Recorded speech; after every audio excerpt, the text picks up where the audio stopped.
changing a transmission in a 2006 Volkswagen Jetta TDI. So I took off the airbox, the battery, and the battery tray.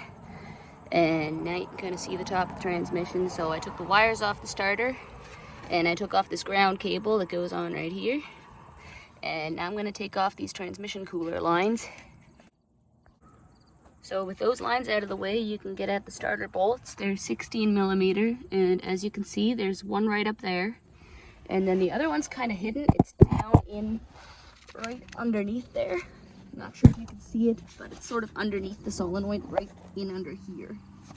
So I'm gonna go ahead and take those out. All right, so there's my starter off. To get that off, I took a couple of coolant hoses off. That just gave me a little more leverage because that bottom bolt was stuck.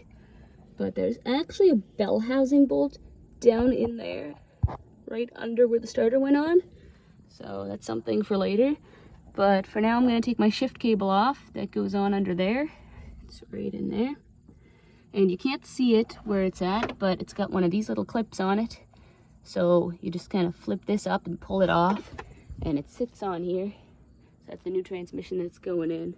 So that's what it is, and that just lets you pull that off. And then I'm going to go ahead and take the wiring off. And that should be pretty well it for the top. Alright, so there's the shift cable off. And then we're going to take off this electrical thing over here. That just kind of pushes over. And you should be able to twist. And that should pull off of there. There it comes. So then back in here, sort of under the brake booster, you can see where the shift cable clamps on to the transmission. So there's kind of a tab in there that you got to pry away from the cable. And that'll let you push the shift cable out away from the transmission. So that kind of pries out. Just grab that. Just looks like that. That should let you pull your cable out through. And aside from the 3 mount bolts, which I've loosened off a little bit, but I'm going to leave them in there for now, and the bell housing bolts, I think that's pretty well it for the top. So before I decided I'm going to make a video on this, I did take the axles out. Well, the passenger side one's actually still in there. I can't get the bolts out. But to get those out, there's 3 ball joint bolts. Those are 17mm. I took the sway bar off and the tie rod off. Those are 18mm. Your axle bolt's got to come out, and I think that was pretty well it. And those in there are triple squares. There's 6 of those that hold the axles in, so I got those out. So now I'm going to go ahead and I'm going to support the engine, and we'll start taking it apart from underneath.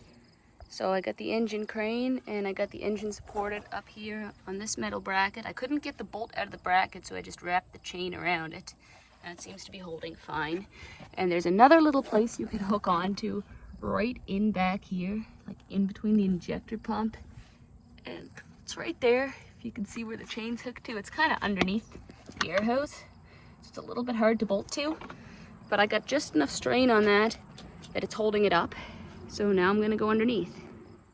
Underneath the car now, what we're gonna do, there's a bracket here that holds the transmission to the subframe. And there's a couple 16mm bolts in there. So I'm gonna go ahead and take those out. After I took out those 2 16mm bolts, it didn't really look like the transmission was gonna clear the mount dropping down. So I took out the 3rd bolt that came out of here. That's a 21. And once you take that bolt out, this whole mount just pulls forward towards the front of the car. And that gives you lots of space. Now I feel like I'm forgetting something, but it seems that just leaves us with the bell housing bolts. So those are 16mm, at least for these ones here. So looking at it from the driver's side, there's 2 right here on the bottom. There's 1 and 2. And then there's 1 up in here from the bottom. And then there's another one up above that, but that's not a 16, that's a larger one. So I'm gonna get those ones out. And once you've got those bolts out, you're gonna wanna look at it from the passenger side of the car, because this 1 bolt here that's right under the passenger side axle comes in from the other side, and that's an 18mm. Alright, so once you got that bolt out, that's it for the bottom. So if you look here, this is the new transmission.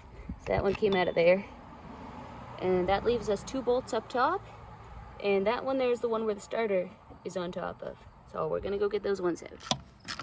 So with only a couple of bell housing bolts left, I'm taking the transmission mount off. So these are just 3 18mm bolts right in here next to the transmission cooler.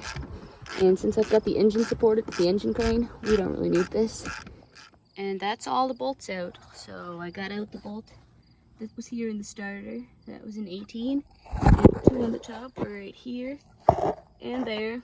And those were 18s. So the transmission is free from the car. It's just a matter of getting it out. You can see there I got about an inch of space when that came loose. So now I'm gonna see how I can wiggle this out from in here. I do got a jack underneath of it.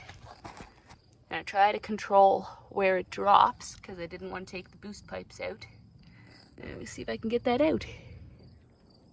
So I needed 2 hands to move that out from there, but what I did is I took a pry bar in between the transmission and the engine and just kind of wiggled on it a little bit, and that gave me a couple inches of space. But I couldn't get it out past this transmission mount, so I took out the 4 17mm bolts that held that on, and that gave me enough space that I got it tilted here at an angle, and it looks like it's going to clear the frame rail.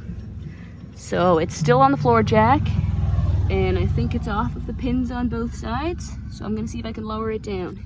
So I just wanted to pause here for a second to show the angle that this has to come out on, because it is a really tight fit. This is really hard to fit out through if you're leaving the engine in. So the passenger side axle's got to kind of tilt upwards, pointing towards the top of the car, and then it'll fall down through and clear under the frame over here. So that's how I'm going to take it out. Here's the car with the transmission out. I just jacked it up a little ways to make room to squeeze that out underneath. And there it is.